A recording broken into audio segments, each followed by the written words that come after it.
Bonjour et bienvenue dans À l'affiche 100% musique. Cette semaine, nous avons le plaisir d'accueillir Horus. Derrière ce nom, Bastien Picot, un réunionnais dont la musique puise sa puissance dans le traditionnel et l'avant-gardisme. Sa voix se balade à travers des harmonies polyphoniques et se marie à merveille avec une électro-pop sexy. Son credo, soyons fiers, libres et indomptables. Horus, merci beaucoup d'être sur le plateau de France 24 avec nous aujourd'hui. Merci à vous, c'est un plaisir. Alors à chaud, on est obligé d'en parler puisque ça s'est passé ce week-end.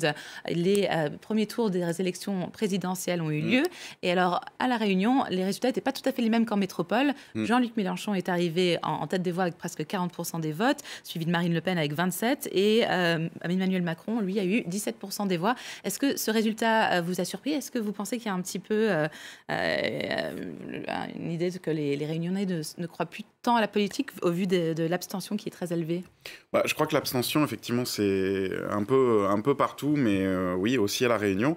Après, ce résultat, je pense qu'il montre bien que je crois qu'il y a une envie de changement, en tout cas à La Réunion. Et après, bon, effectivement, c'est un peu deux extrêmes, donc je suis assez content que Jean-Luc Mélenchon soit passé en tête. Et c'est vrai que c'est assez interpellant concernant le Front National, parce que du coup, pendant des années, je crois que c'était le plus petit score qu'il faisait à La Réunion. Et là, les chiffres parlent d'eux-mêmes. Donc, voilà. Ce matin, c'est un petit peu ascenseur émotionnel et gueule de bois, pour ma part. Absolument, absolument. En tout cas, vous nous apportez beaucoup de bonheur, surtout avec votre look. Parlez-nous un peu de cela, parce que j'adore ce qu'on appelle un fascinator ou un fascinateur. Ouais, cette coiffe magnifique, elle a été créée par Lia Seval, en fait, qui est une styliste incroyable et qui je travaille depuis un certain temps. Et voilà, on a beaucoup échangé. Ce que j'aime, c'est que justement, l'idée, c'était vraiment de partir de ma musique et de tout le canevas qui est fait autour de ça et d'arriver à mettre ça en image. Pour moi, l'image et le son sont vraiment intrinsèquement liés. Et voilà, et elle a du coup créé ce truc-là sur mesure pour moi. Voilà. En tout cas, c'est magnifique. Parlant de magnifique, je parlais un peu de votre musique et aussi de la musique à l'île de la Réunion, parce que là, c'est vraiment un peu carrefour des continents. Qu'est-ce qui est vraiment populaire là en ce moment à la Réunion? À La Réunion, il y a toujours plusieurs branches, en fait. Il y a toujours le maloya, qui reste notre musique traditionnelle. Et puis après, beaucoup de musique actuelle aussi, avec des choses beaucoup plus dansantes aussi. Voilà, donc il y a un peu tout ça. Et c'est vrai que pour l'instant, il y a un très très bel écho autour de ma musique à La Réunion. J'en suis très content, mais quand même beaucoup de personnes qui me qualifient d'ovni. Et je prends ça plutôt pour un compliment. J'aime bien ne pas forcément entrer dans telle ou telle case et naviguer un peu autour de tout ça. Je propose de regarder un de vos clips issus de votre album qui est sorti en septembre dernier, Chimera. Célina, 3 pouces d'accord. Les pouces à mirote, pas ou d'accord. 1007 000 des vieux ou tête. Si vous y'aime pas la mienne, pas la peine causer. Si vous rouvre votre gueule, les capons, vous tirez, risque pour les capons qui connaissent. But I won't bite ya, unless you ask me to. Even if I did, it will not contaminate ya. Be your head up, let them vilify. You know damn well they just want you to line up. Be your head up, let them vilify. You know damn well they just want you to line up. Be your head up, let them vilify. You know damn well they just want Couhou, keep your head up, gardez la tête haute. Et alors du coup, on y voit votre alter ego drag queen. Est-ce que vous pouvez nous en dire un petit peu plus sur ce personnage? Oui, il s'agit de La Piante. C'est ce nom en fait a été trouvé Au moment du tournage, moi j'avais pas vraiment de nom pour mon alter ego drag queen. Et en fait c'est une contraction de pionte. Une pionte à La Réunion c'est une personne qui aime faire son intéressant. Et Beyoncé. Donc du coup ça nous a beaucoup fait rire, voilà. Et voilà, la pionté est née quelque part. Et c'était important pour moi dans ce clip justement de m'entourer en fait de personnes de la communauté LGBTQIA+, en tant qu'artiste queer réunionnais, avoir ces personnes, ces personnalités, ces artistes de la Réunion pour pouvoir parler de la diversité et mettre en lumière du coup voilà toute cette communauté.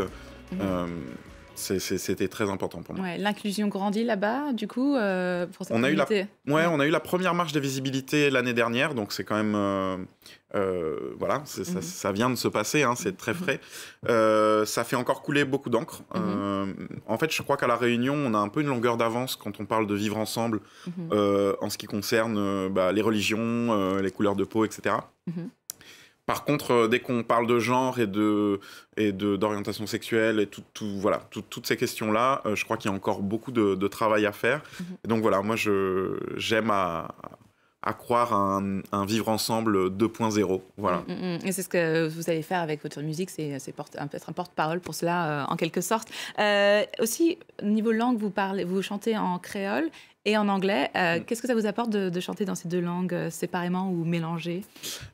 C'est vraiment intuitivement que je fais ça. Moi, j'ai toujours été passionné de langue et notamment d'anglais. J'ai beaucoup écouté de pop anglophone, de musique anglophone. Et puis voilà, le créole, c'est ma langue maternelle. Ça reste d'ailleurs une langue régionale française, quelque part.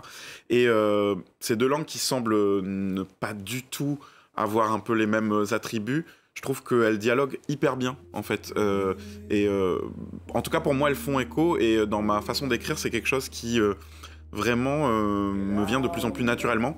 Et parfois, je les mélange du coup au sein d'un même morceau, comme The Well, l'extrait de clip qu'on peut voir, voilà, avec les refrains un peu plus maloya en créole et les couplets en anglais. Et alors, est-ce qu'il y a des avantages peut-être de venir d'une île dans l'océan Indien, le côté insulaire, est-ce que ça vous permet de développer votre musique autrement, ou est-ce que c'est aussi un peu une frustration pour pouvoir emmener votre son et faire le tour du monde? J'ai quand même eu la chance d'être bien entouré et du coup j'ai la chance de pouvoir quand même exporter ma musique déjà ici en métropole, mais aussi malgré les reports dus à la pandémie, on connaît tous la chanson. Il y a des belles choses qui se profilent, notamment en mai en Afrique, en juin au Cap-Vert et puis de retour aussi en métropole. Donc voilà, à La Réunion, effectivement, il y a pas mal de choses qui se passent aussi, notamment les Franco de La Réunion où je vais jouer le 30 septembre. Mais j'ai quand même l'occasion de pouvoir bouger et diffuser ma musique grâce à l'entourage qui me suit. J'ai entendu beaucoup de bonnes choses sur vous sur scène. Pouvez-vous me décrire un petit peu un de vos shows? Alors, me décrire, décrire un show. Je crois que c'est vraiment un genre de voyage. C'est un voyage qui est basé sur l'album, qui est quelque chose de très chimérique. Il y a quelque chose d'organique, mais quelque chose d'électronique aussi. On passe de certaines ballades un peu atmosphériques à des morceaux beaucoup plus dynamiques et avec des rythmiques tribales ou maloya. Et je crois que tout ça cohabite et pour moi l'idée c'est de raconter une histoire et je suis très heureux quand en fin de concert on vient me voir en me disant que effectivement que les personnes ont été transportées dans telle ou telle émotion, donc c'est vraiment un voyage autour de ça, en tout cas je l'espère. Voilà.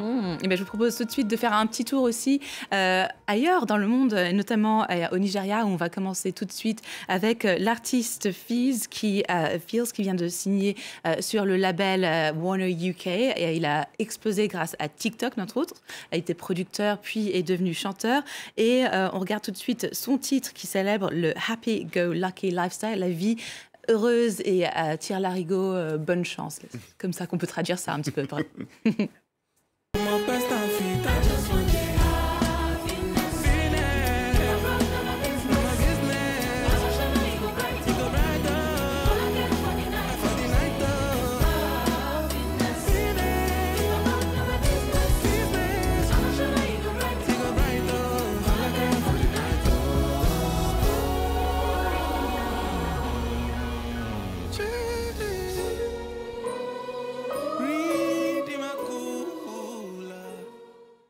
Feel sur France 24. Alors, Horus, j'ai oublié de vous demander une question primordiale. Pourquoi vous vous appelez Horus? Horus, j'ai longtemps été fasciné, moi, avec la mythologie grecque et notamment le personnage, le dieu Horus. Ça s'écrit pas pareil parce que je ne me prends pas pour un dieu égyptien. Ouais, j'ai vu qu'il y avait des voitures de luxe qui s'appelaient Horus et des métaux aussi. Oui, il y a effectivement ça aussi, mais voilà, il y a énormément de symboles. En tout cas, c'est le symbole de l'intuition et c'est quelque chose, voilà, qui rassemble beaucoup de symboles qui me parlent et qui résonnent avec ma musique. Et la mythologie, on la retrouve un peu partout dans le monde, notamment en Irlande, où on va directement pour un peu de punk avec les Dublinois de Fountains DC. Ils sont de retour avec Skintifia, un troisième album dans lequel on retrouve leur accent unique. Ils tournent actuellement en France à guichet fermé et s'apprêtent à partir en tournée aux États-Unis. Voici leur dernier single en date. You've got that jealous stripe, I probably am that type. I see you 20 Marys later, when your tongue is talking straighter. You took them all down to the mercenary bar. I heard she broke up with the fella, now he's drinking in his car. Nah, I'm not inclined towards a scandalous word, but on the subject of myself, I do believe what I heard. There is a track beneath the wheel and a stare to retort. She says I don't agree with nothing, I say neither do I. Et ça y est, à l'affiche, 100% musique touche à sa fin pour cette semaine, mais je vous invite à retrouver Horus sur scène absolument et n'oubliez pas son premier album déjà disponible. L'actualité revient dans quelques minutes sur France 24, mais vous pouvez retrouver nos news culture sur notre site france24.com et bien sûr les réseaux sociaux à l'affiche F24. Horus, merci beaucoup d'être avec nous. Merci à vous. On se quitte tout de suite avec de la pop effervescente de Melody Echoes Chamber, artiste française qui vient de dévoiler un nouveau single annonciateur de son troisième album, Emotional Eternal, qui sortira le 29 avril.